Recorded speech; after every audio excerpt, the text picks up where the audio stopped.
Okay, let's move on to the protective structures of the central nervous system.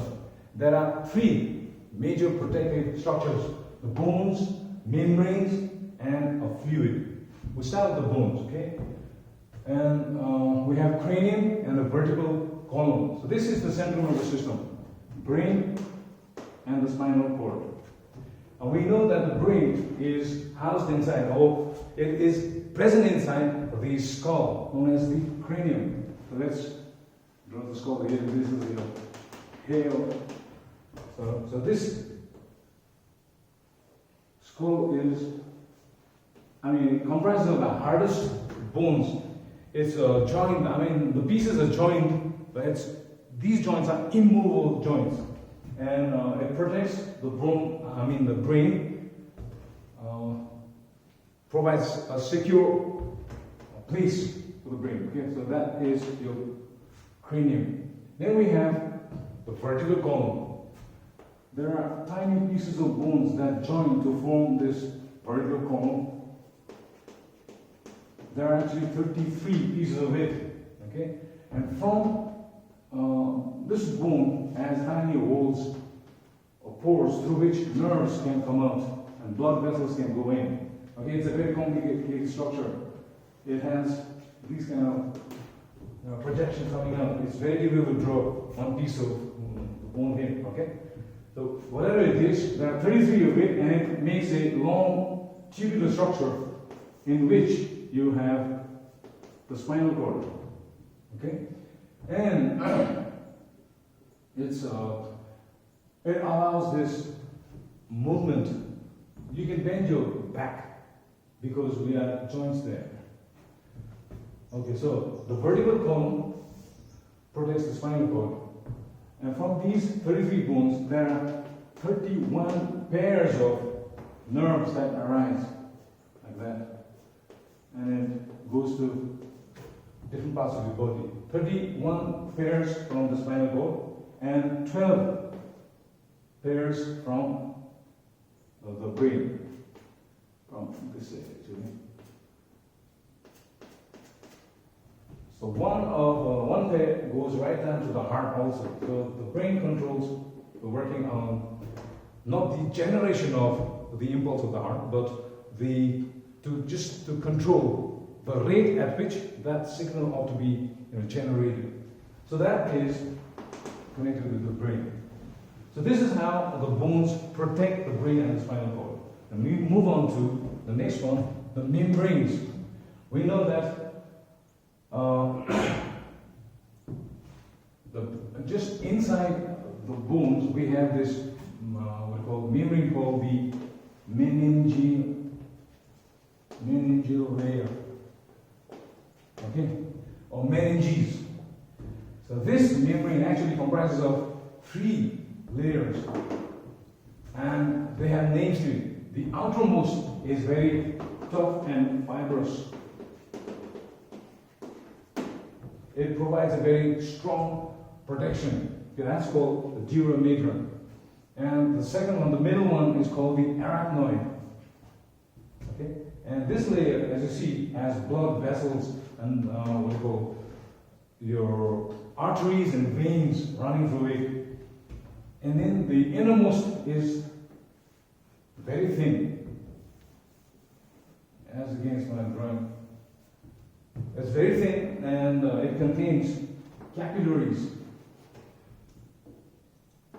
Capillaries which supply nutrients to the underlying tissue. Okay? So these are the 3 layers of Meninges, or meningeal layer. 3 membranes. Okay? And between these 3 membranes you see some fluid. Okay, this fluid is called the third protective layer, known as the cerebrospinal fluid.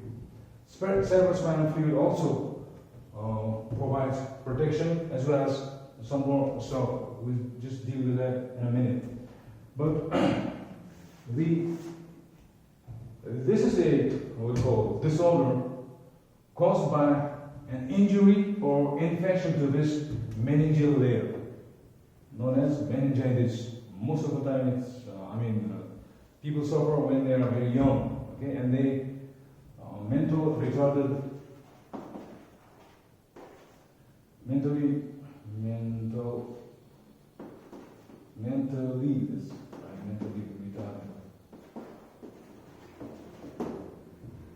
Anyway, the brain will not be able to function properly when you suffer from meningitis. Okay, the third protective layer is a fluid known as the cerebrospinal fluid. Now, this cerebrospinal fluid comes from blood, and inside you've seen the brain. It's highly folded. It's highly convoluted. So, in these convolutions, you find a dense network of blood vessels known as the choroid plexus. Okay, from the choroid plexus, plasma comes out. Okay, so this plasma is called cerebrospinal fluid. So this cerebrospinal fluid actually covers the entire brain and the spinal cord. Okay, I've drawn these two bottles here. One bottle has eggs in it. If you shake this, you are going to get what's known as an egg shake, just like milkshake. Egg shake. The thing is, the point is this: all the eggs are going to break, but if you insert or if you fill that bottle with gel and then insert these eggs in the gel and then you begin to shake it, you will not be able to break these eggs at all, because the gel will allow the eggs to float in it, and it prevents them from dashing against the walls of the bottle of the container. So in the same way, cerebrospinal fluid also provides a uniform pressure around the cerebrospinal, the central nervous system. It prevents, it protects the central nervous system from jerks and jolts against the bone, okay, and allows to float in it.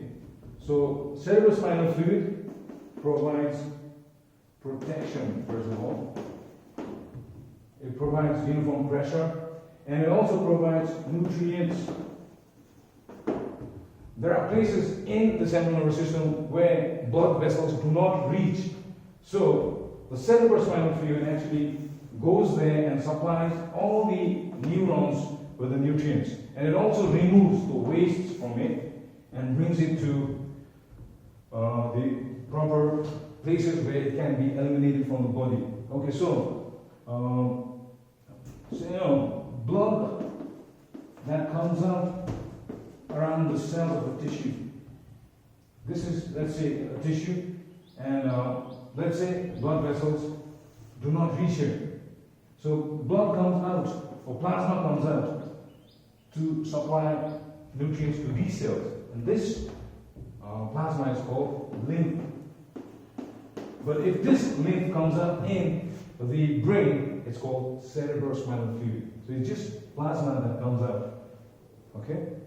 So these are the three protective structures of the central nervous system: the bones, cranium and vertebral column, membranes. It's the meningeal layer, or the meninges, comprising of turometer, arachnoid, and pyometer. Any injury to it causes meningitis. And then we have the third protective structure known as the cerebrospinal fluid, coming from blood vessels in the brain, known as the choroid plexuses, and it provides this uniform pressure. It protects from jerks and jolts, and it also supplies nutrients and removes wastes.